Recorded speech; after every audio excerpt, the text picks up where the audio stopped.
Hello, everyone. It's Charlton. Please subscribe to my channel. Tap the notification bell. I'd appreciate it majorly.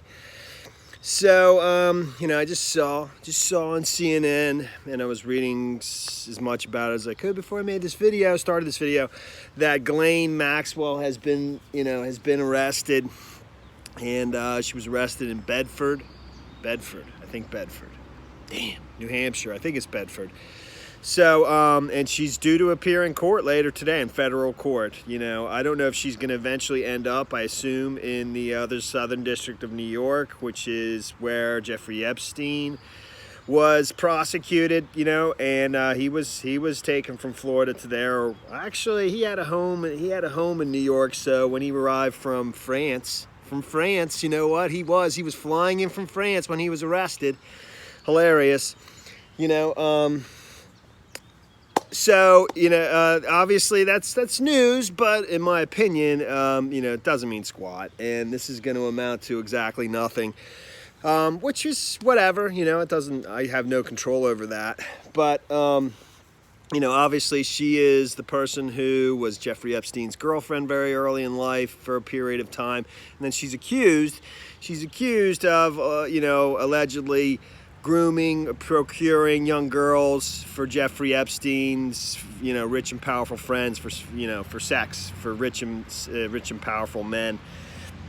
One of the persons, Virginia Roberts, she was actually named by her in her, I think, 2015 defamation lawsuit, and that continues on. So, it's funny because the reason I was saying about Jeffrey Epstein flying in from France, because recently, it was reported that she was staying in some plush flat, unidentified, we didn't know whose property it was in France, and now she's back in Bedford, New Hampshire. I think at one point, very early on in the saga, when they were trying to track her down, the first stories that broke of her, were of her staying at a friend in New Hampshire, maybe Bedford, New Hampshire.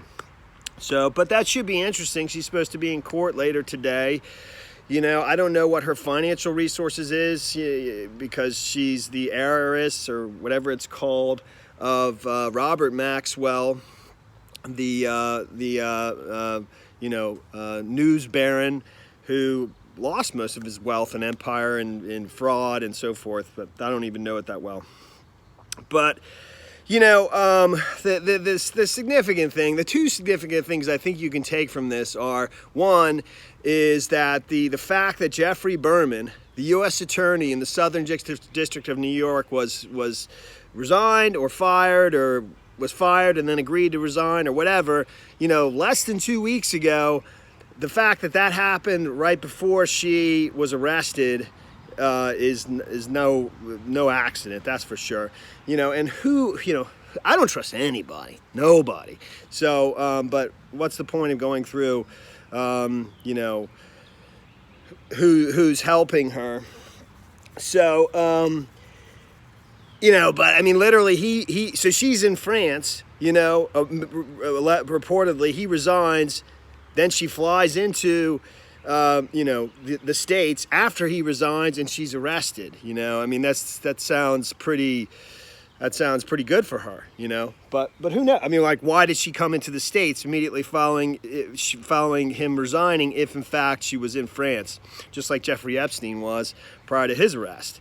So, I'd say that's definitely no coincidence. And people spoke pretty highly. People on the opposite side of Trump spoke pretty highly of Jeffrey Berman, even though originally he was part of his transition team. I think he worked in Rudy Giuliani's law firm. Jeffrey Berman, the former U.S. attorney, who stepped down immediately once a few conditions were basically met. Once Barr basically agreed that his temporary replacement, would be another attorney in the Southern District of New York office, Audrey Strauss, who I didn't know much about her. She supposedly is an ethical person and all that, but, and she's supposedly a top-notch prosecutor and defense attorney. She's worked both sides. She was Alcoa's lead, top in-house counsel for a stretch before joining the Southern District of New York. And he specifically chose her. Jeffrey Berman did. And I don't know these people. I don't know, who knows? Believe me, there's tons of people on the opposite side of Trump that Trump is actually working with, and you just don't know which ones exactly. So she was the top lead in-house counsel at Alcoa. I don't know if I just squeezed that in there or not. But, that's no accident. No doubt about it. So, and the other thing I think you can take away from this is that, this is just another indication, and my mind is, I'm very clear on this, even without this, believe me, is that Trump's re-election prospects in November for 2020 are nil, 0 to none, and this is just another indication, because if he was going to be re-elected, that she wants to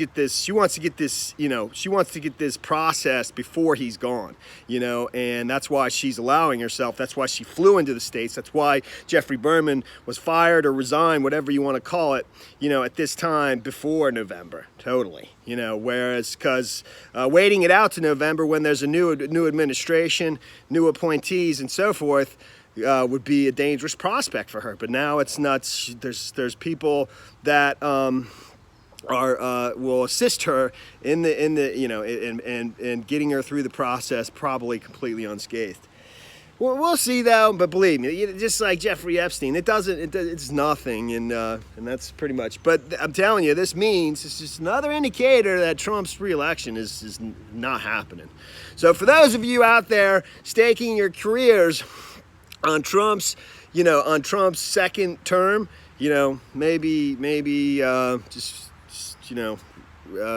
recalculating. That's the story there, man. Thanks for watching my videos.